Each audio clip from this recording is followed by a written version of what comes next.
Welcome to the Women Who Change the World podcast, the place where everyday women world changers share their stories to inspire, challenge, and equip you to change your world. Hey everybody, welcome back to another episode of Women Who Change the World. I am your host, Samantha Hatcher, and I am here with my wonderful friend, Maribel, and we are going to talk about values. Maribel and I are both part of what was once called the John Maxwell team. We are now Maxwell Leadership Certified Team members. I'm glad they put the C in there because I thought it was going to be Maxwell Leadership Team, and that's MLT, mutton, lettuce, and tomato for those of you who have seen The Princess Bride. That would have been funny. So over the next several months, we are going to talk about values. And these values are the values you need to be a world changer. Today, we are talking about hope. Hope is a word. It's like, oh yeah, you just need to have hope, you need to have faith, and it kind of gets brushed under the rug. But it's important. And it is where we're going to start because that's where John has us start. So how are you today, Maribel? I am excellent. Thank you for asking. How are you? I am good. I'm always good when I talk to you. So Maribel has been in the Dominican Republic where they did transformation tables as well. Correct. And this is an international thing where we are taking these types of things all over the world. They have taught it to over 5 million students in Guatemala. Yeah. So this isn't just a US thing. Values isn't just, a Christian or Western thing. Values is something we all need. So, with hope, it starts off, Hope has two beautiful daughters. Their names are Anger and Courage. Anger at the way things are, and courage to see that they do not remain the same way. That's Augustine of Hippo. Hope. What do you think about hope? Hope is everything to me. It's like the light of possibility that we could make things happen by just hoping and continuing walking by faith and seeing what I said, the light at the end of the tunnel.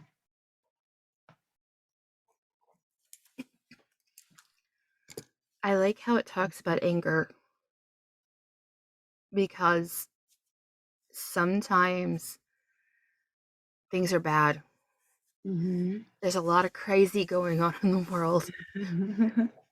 And it used to be just, it's just COVID. Now it's COVID and the Ukraine and Russia and all those things. And as I talk to my kids about it, they're like, what's the point? The world's going crazy. And I said, but we've got to have hope that there can be better. And if we don't have hope that there can be better, then we'll quit. Correct. And we'll become insular and just not care about other people. That's one of the advantages of being a Christian, though. Correct. You it's interesting how you mention of anger, but like I see in everything, I always see the plus or the negative, right? We have anger, but then we have courage, and that's where the hope comes in, because the courage of seeing and believing. And it's like you just mentioned, we just got out of COVID, and now everything that is going in Ukraine. And what is next? It's that hope that keeps us moving forward with courage and making things possible. Being that possible person in your surrounding, in your home, at work, bringing that hope around you, bringing that possibility that even though it's being destructive somewhere or somehow, we still have light on the other side. So it's beautiful to understand and bring this value into our daily lives, into our jobs, into our families, into our communities, and not just keep it inside of our heart. It's just express it out with everybody else. So it's beautiful. I have seen two families recently that I don't know them personally, but I know them through people that I know, where they have had to have big hope because of children that could have potentially died, and now they're both awake and alive and healing. They're not where they were before, but they're healing. And that was watching hope in action. They understood what the possibilities were, but they had hope, and they were praying, and they were asking people to pray, and they kept pushing forward instead of just giving up. It's interesting that you mentioned you saw this in two family. It just came to me.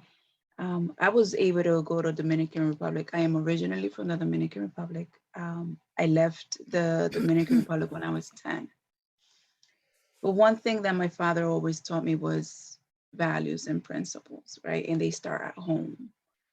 And going back after many years and be part of Dominicana Se Transforma, where we went to facilitate and help and help other to be facilitators based on the values that are being missed in the Dominican Republic. I remember when I went to my first sessions of the first meeting with the group that I had, at the end, in their faces, all I saw was, this is hope.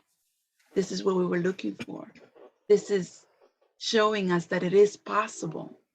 So it's funny when you mention about the family, right away it came into my heart that picture that I will never forget when I started and when I finished doing one of the values.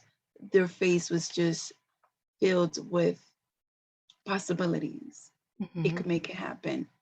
We could change the world one person at a time. It's interesting you said possibility a couple of different times now. And I like how John says he's not an optimist, he's a possibilist. Possibilist. I think that's how you pronounce it. He's like, I made up a new word. In our in these worksheets that we have, that if you, and I mentioned this in my first podcast episode as we're going through this, if you're interested in these values and learning them at a faster pace, Maribel and I both facilitate these tables where you can get a group of people and we can go through this in as short as 6 weeks, an hour a week, working through this, whether you're in ministry or you run a business. What type of places did you guys do in the Dominican Republic? Oh, wow, that's a good question. Well, they focus on 6 areas: government, nonprofit, corporates, schools, and sports. So I had the opportunity to go to a university. That was my first one that I went to. I went to a private company, like a super warmer kind of a thing, but over there. I also went to a bank, and I also went to ministry. So I was able to see different areas that we all work on, but we're bringing the values into their workplace so they could spread it with their homes. So even there, it wasn't just this little tiny thing. It was everybody, and you were infiltrating everything. And aren't you guys going back in May? That's correct. That's correct. And in regards to your first comment, yes, it was everybody. Everybody who's interested in making a difference. was invited, and we went in and we showed the values that we have, and we are going back in May. There's a lot of movement. I've been following them on social media, and I see how they continuously keep practicing the transformation tables and applying the values in their life. So we're going back again to facilitate and train more facilitators. Now, this isn't John coming and saying, you need this, shoving it down people's throats. These countries ask us to come in and to do this work. Correct. So John was invited. Well, he, like you mentioned, he first started with Guatemala 4 years ago, and he was invited to Guatemala. And my understanding, they do like a questionnaire and see what values has been lost in that country, in that specific country. And then he prepares the material so we could come in and facilitators and spread the word. So the same thing happened with the Dominican Republic. He was invited before COVID. And because of COVID, it was pushed back, but they did the same procedure. They went to different locations and they did questionnaires. They did questionnaire manually or over the phone to figure out what values have been completely lost in the Dominican Republic that needed it to be brought back to raise this new generation. One of the things that I love is that we don't just have an English platform. We have a Spanish speaking platform. We have one in Poland. We have one in France. I mean, we are pushing out and fingering our way like fingers of a river into other places. And it's because the people who run those platforms have hope for a better future, not just for themselves, but for their people. Right. And while this is a business for us, the Change Your World transformation tables, this is something we do for free. And this is not something, we think, we're being nice, we're doing it for free. John's like, no, you're doing this for free. And it's his way of pushing us to give to the community. On our worksheets, we have a little graphic that says low hope people and high hope people. Low hope people avoid problems, focus on symptoms, feed their fear, get tired, and give up.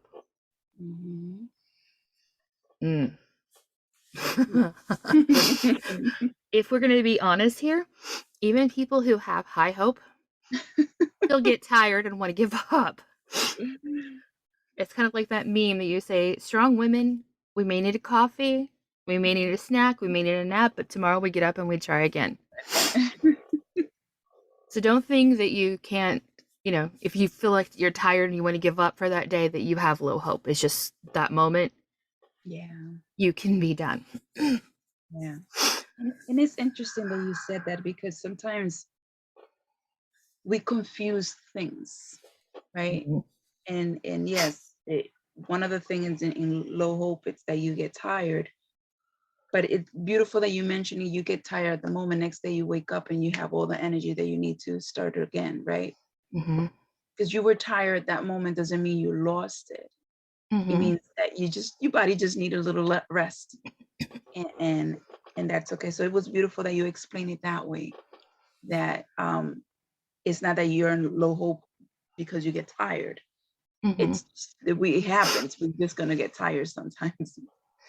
Well, and even at the concept of giving up, you can push at something and push at something and push at something. And the more you push, the more angry and frustrated you get. And sometimes you need to just stop, step away, and then come back at it. I know that works for me. If I'm trying to find something, the more anxious I get, the more likely I'm not going to find it. I'm not going to. And so I step away, and whether it's like go to the bathroom, get something to drink, have a conversation with somebody, then it's like, I know where it's at. Immediately go there and I find it. it is because I allow those emotions of frustration and stress. That doesn't mean that I have low hope. It just means I need to step away for a moment. Mm-hmm.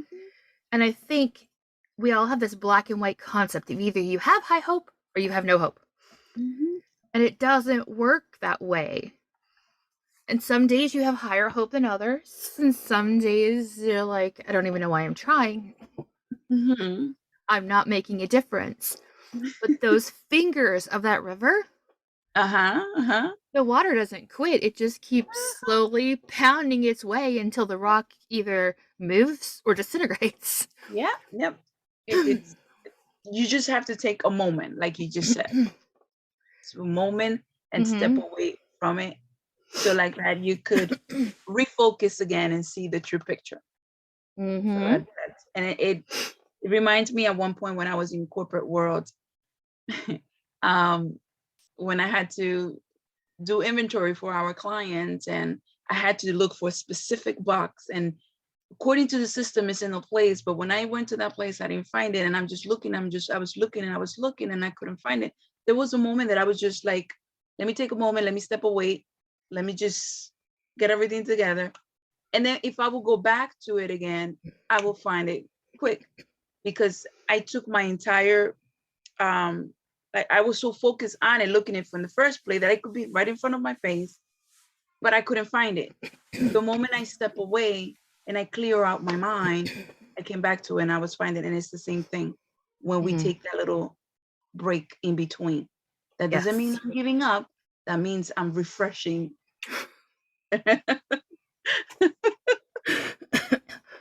We as parents need to do the same thing. Sometimes our kids are driving us insane. That's why we lock ourselves in the bathroom and eat the chocolate candy bar.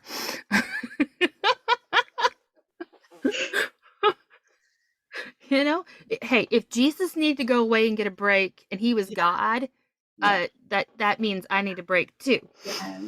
Yes.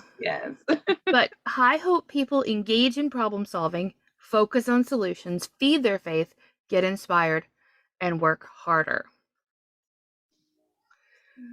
I like how these things are like opposite of each other. Yeah. Instead of, I think one of the things that low hope has is that we complain about a problem. We just complain about a problem, complain about a problem, complain about a problem. And there's a difference between that and I'm talking about this problem I have and I need to work out to try to find a solution. Because like I said earlier, this isn't a I have low hope or I have high hope. There is a bridge between each of these things. And sometimes you're leading one side more than the other, but you're still walking the bridge to get toward where you need to go. We have a walking bridge from Indiana to Kentucky that people like to walk back and forth on. And you'll see people just stopped. They'll just stop and they'll look. I mean, it's a walking bridge. There's no cars. So they'll stop and they'll take a breather. That doesn't mean they've quit.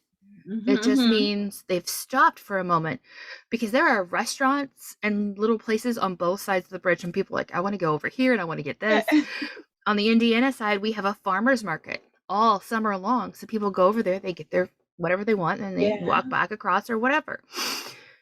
That doesn't mean that they're not high hope people. They know what's on the other side. They want it, but they're stopping for that break. And sometimes those problems that are in front of you,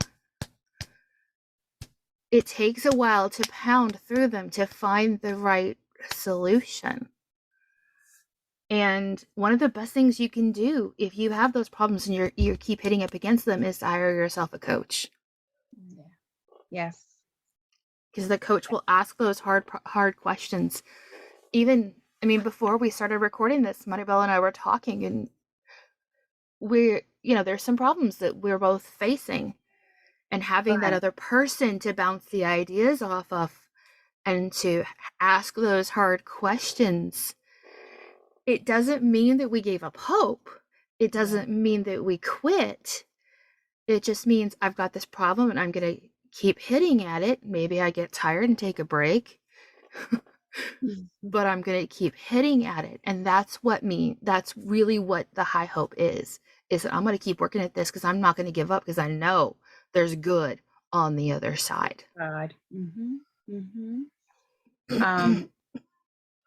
Very interesting to just look at the engine of problem solving.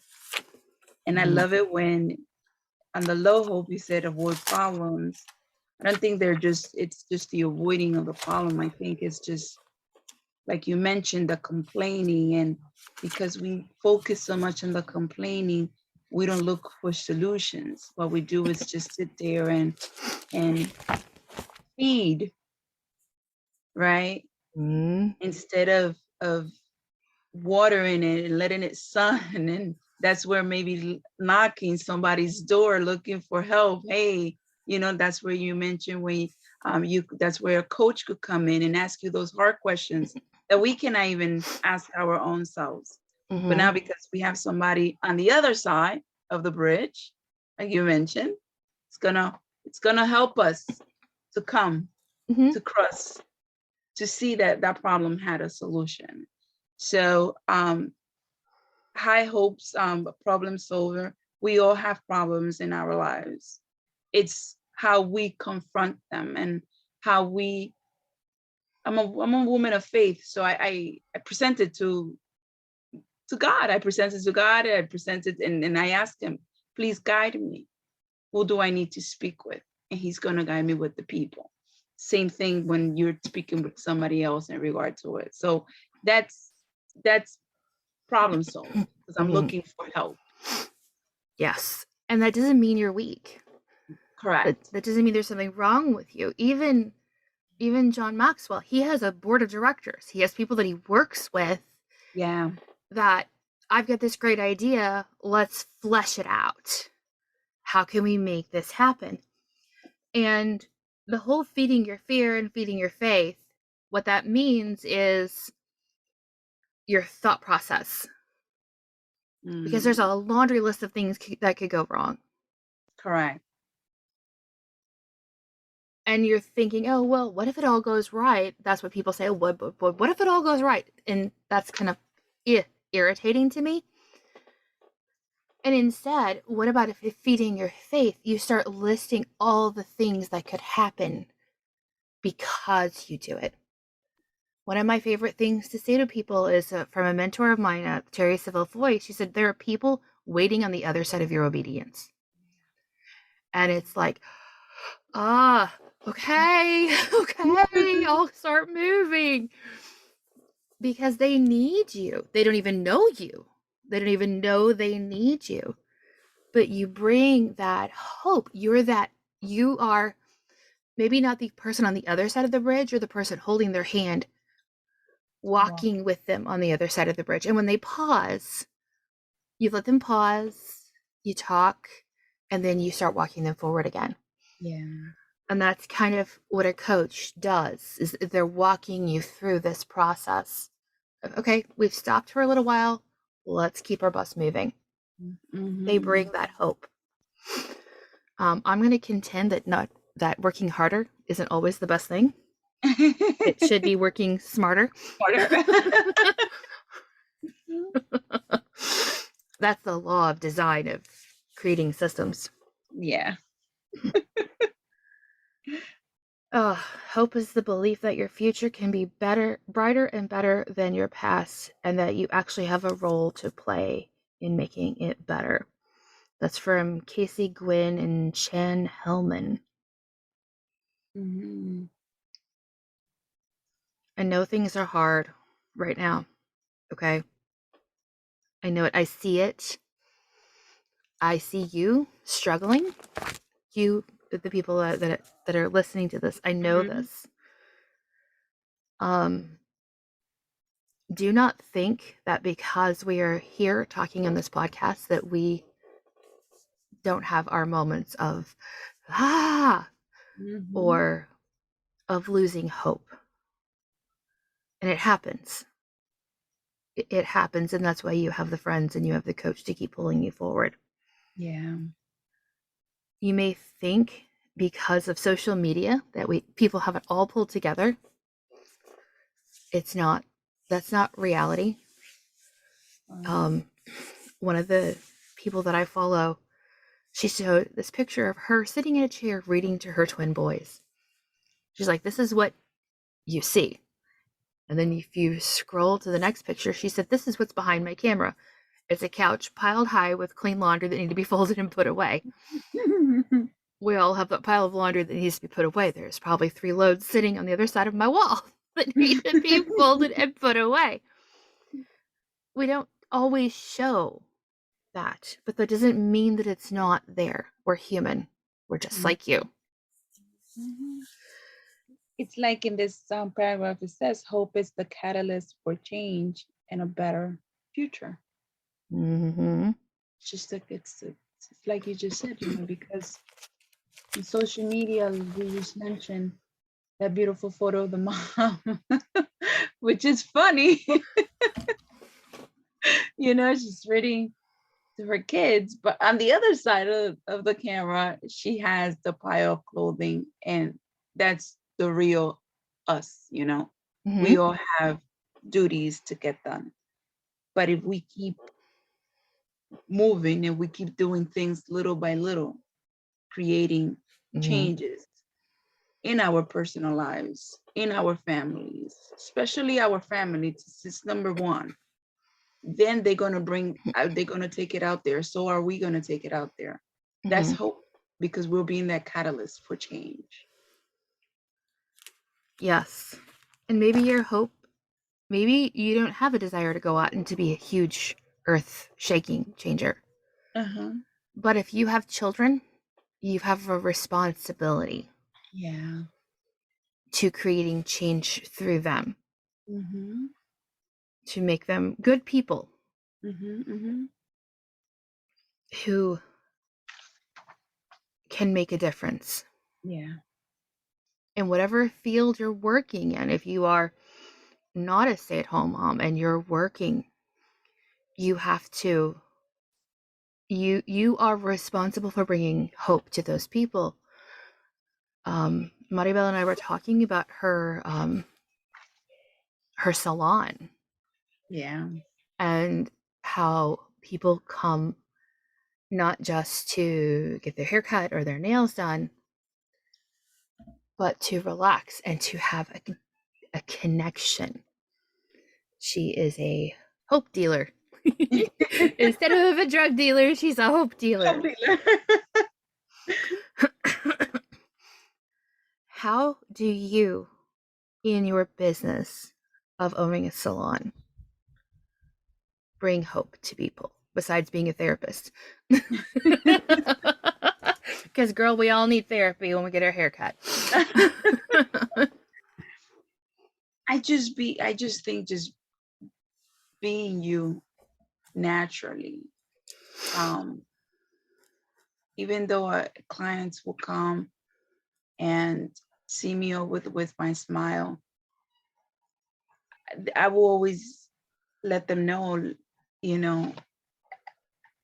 this is just me always, with problems or without problems. And if I do have the problems, I know where and when to be responsible with the problems.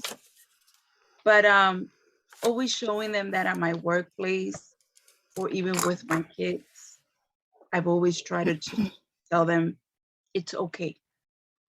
Whatever we're going through, it's okay. We're going to make it through it.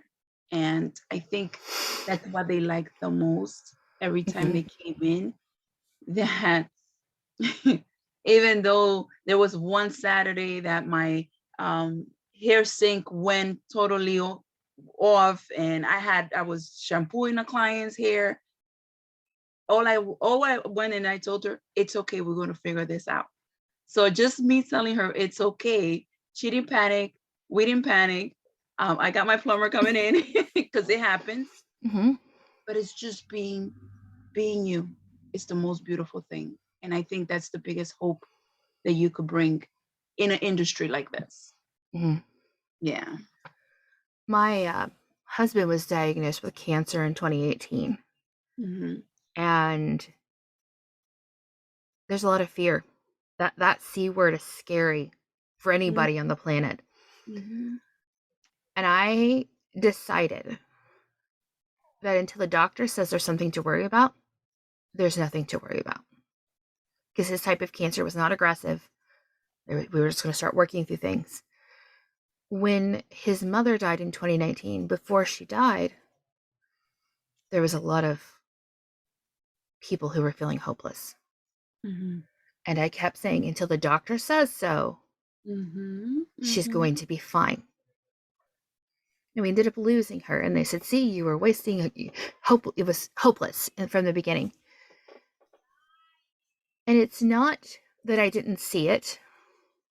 Mm-hmm. I saw it. I in my heart, I knew she probably wasn't going to be okay. Mm-hmm.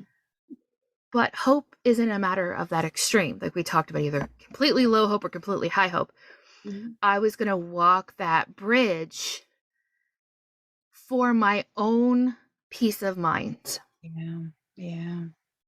Of until I am told that otherwise, I'm going to keep walking in hope.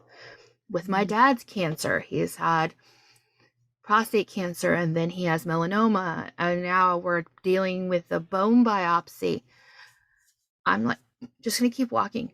I'm going to keep walking and hope, because I have 7 children, 5 of them who I still homeschool. Mm-hmm. I cannot allow myself to live in a hopeless state of mind, or I'll stop and I'll curl up in a ball and I will never leave my bed. Mm-hmm. So sometimes hope is just doing the next right thing. It's just walking, putting one foot in front of the other. It doesn't have to be this big, huge, grandiloquent, shiny, glittery thing. Sometimes it's just getting up, changing your underwear, brushing your teeth, changing out of your pajamas, maybe into clean pajamas. But it's just continuing to put that one foot right in front of the other. I'm going to tell you, right now, I am sitting in jeans, my pajama shirt, and a flannel, an old flannel. It's my papa's flannel. My hair is pulled back. Maribel, from what I can see, is sitting in a black t-shirt. She's got her hair in a bun. And we're just sitting here having a conversation. We're not dressed in a flashy suit and glittery heels and full makeup and hair all glamorous. We're sitting here having a conversation with you. We're not hopeless.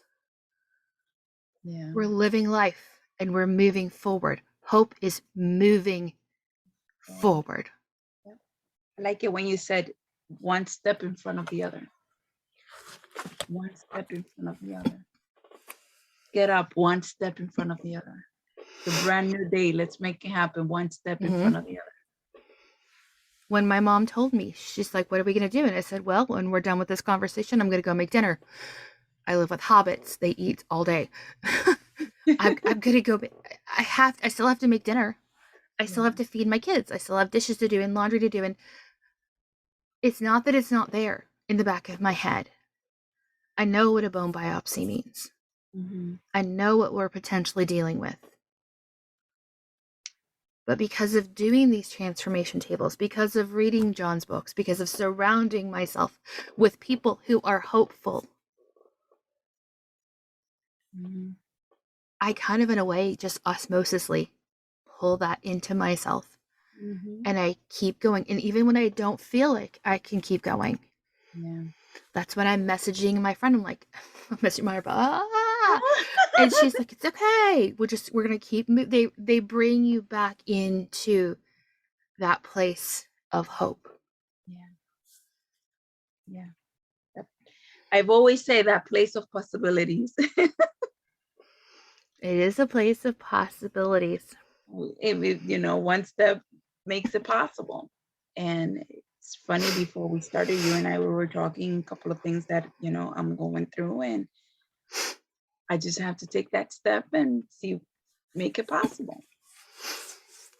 Well, we're talking about you having a potential job. She has a Yeah. job offer.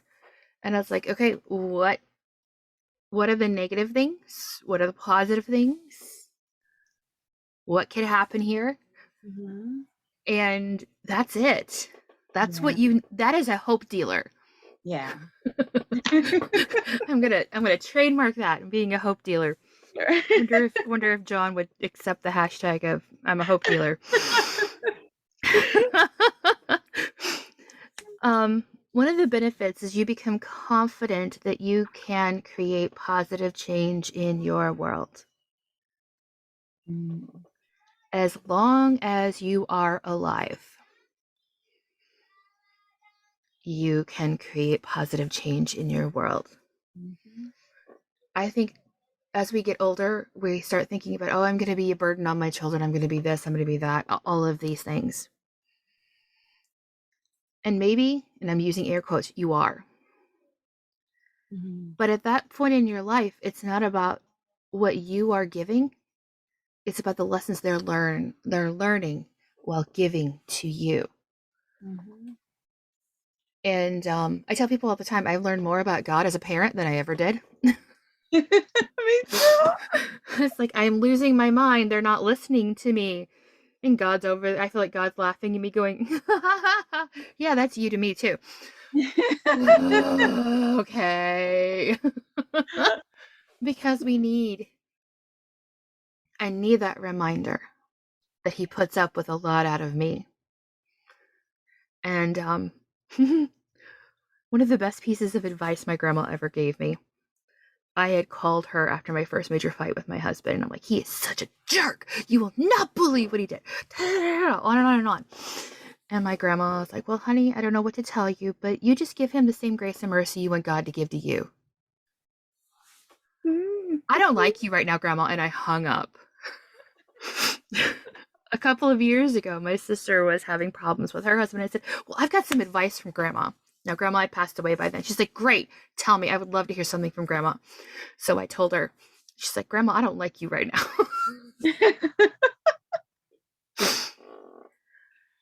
But that is the thing of it gave us confidence. It motivated us because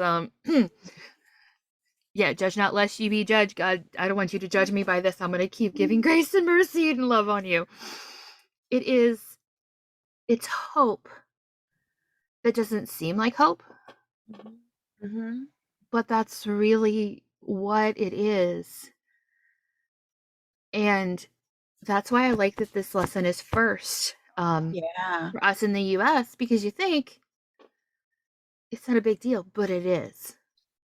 Because if you don't believe that things can get better, then the rest of it doesn't matter.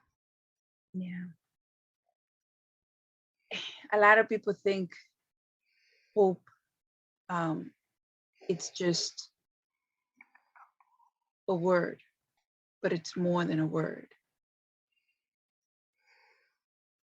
It's and when you apply it into your daily lifestyle of making things possible, that's where you build that confidence, because you grow so much. You see the person you've becoming, because you have the idea of becoming that child of God, right? Like you said, the lessons we learn as a parent, we want to be that child to Right. him. And that's when you're walking by faith and not by sight, and you're doing the right things. Yes. And you're making it possible for that one day that was granted to you 110%. And when you're done at your day, it's incredible. You smile, or you look and you be like, oh, I didn't do this right. Oh, I didn't do it. But you correct it for the next day.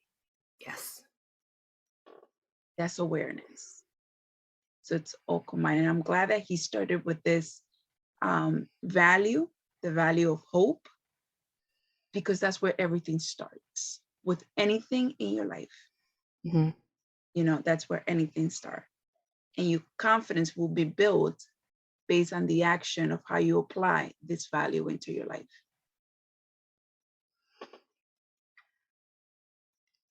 before you went on the transformation trip, I'm going to talk about your trip and how it's changed not just them but you enough that you are paying again to go back. Now, you guys may think this is like, oh, we're doing this for free. No, we pay for our airfare, we pay for our hotel, we pay for to do this. And so this is not just volunteering our time, this is handing over our money. And so you're doing this not once, but twice. And here's the thing that you don't know. Maribel's a single mom, raised 2 boys. So it's not like she's got, a husband providing for her and her own income as well. This is just her income, and she's paying to go not once, but twice. So tell us about before you went, the impact it had on you enough to go a second time. So when I went the first time, it was my first transformation country. I really didn't know what was going to happen and how it was going to happen. From the team, I was always hearing, you're going to go and transform, but you're going to be transformed with the experience. So a couple of things happened to me. One, I was always giving too much strength of the fear in speaking Spanish, and I didn't want to do it by myself, kind of a thing. So because the demand was so high, I had to do it by myself and in Spanish. And when I saw that I have the ability, that the only one who was holding myself back was myself, that was transformational for me. Mm-hmm. How much I could help other, that was transformational for me. Mm-hmm.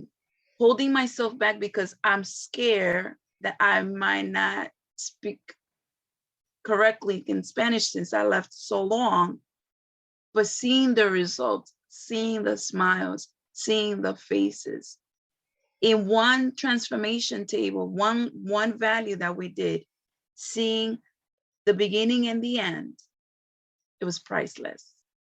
So that's why I want to come back, because I saw the impact immediately, and being able to help as many people as I can to see their life very valuable by applying principles daily. Mm-hmm. It's like there's no price for it. And you would do tables in both English and in Spanish here in the US too, right? Correct. I do. I do tables in both languages in the US. Yeah. And like I mentioned before, if you want to do a table, just email us. We'll have our emails in the description, and then you can contact us and we can do these with you at a faster pace. Yeah. One of the things that I'm doing with this series is that there will be transcripts, both in English and in Spanish. This program I'm using, I'm like, Maribel, I'm going to have it done, but just please read over it to make sure it does it correctly, because having a computer translate for you, well, if you haven't seen Google Translate, sometimes it can be a little, interesting. I want to bring this kind of thing to people so that they can see and have the hope. Yeah. And okay, we're coming from 2 different perspectives. Yeah. Born in 2 different countries. I am, my husband is the main provider for my family, and I homeschool my kids. You're a single mom raising the 2 boys by yourself. We come from 2 different places, but we are connecting. Yes, being part of the Mexico leadership connected us at first, but at heart, we are women who see problems in the world. Yeah. And we're like, no more. I'm going to do what I can to make the world a better place. So welcome to the army, Maribel. We are creating an army of women here who look at the world and say, no more. I don't like it. And you know what I love the most about this program, if you would call it as a program, or we call it transformation table? It is free. Yes. No commitment. The only commitment is between 30 minutes to an hour that you're going to dedicate to yourself to value this value. And how are you applying it into your life?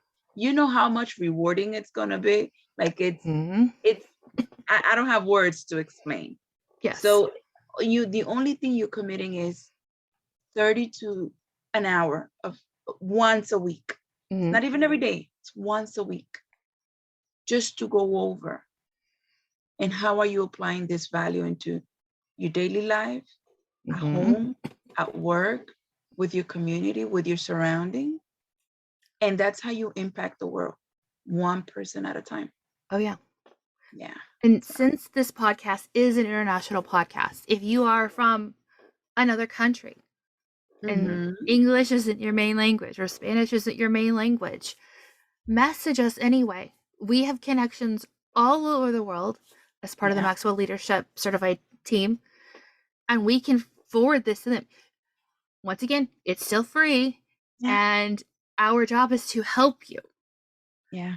And so maybe that's referring you to somebody else. I mean, I know we have people in the Philippines. I know we have people in South Korea. I know we have people in Sweden, and we have people everywhere. There's people who've been on my podcast who are from the United Kingdom. I've had people just everywhere. This is something that can be used everywhere. I know John has actually been in Saudi Arabia as well. So this is not just this, only this thing. You can get this no matter where you go. And when you reach out saying, hey, I would like to do this, you need to acknowledge you are a high hope person. Yeah. Yeah. Because this, while it changes you, you're like, I need this to help make my world a better place. Yeah. We need you to do this because we can't reach everybody. Yeah. So our hope is that by talking about this, it gives you hope to do something better. Yeah. Yeah. Is there anything else you want to add here, Maribel? No, I just wanted to thank you for this beautiful conversation.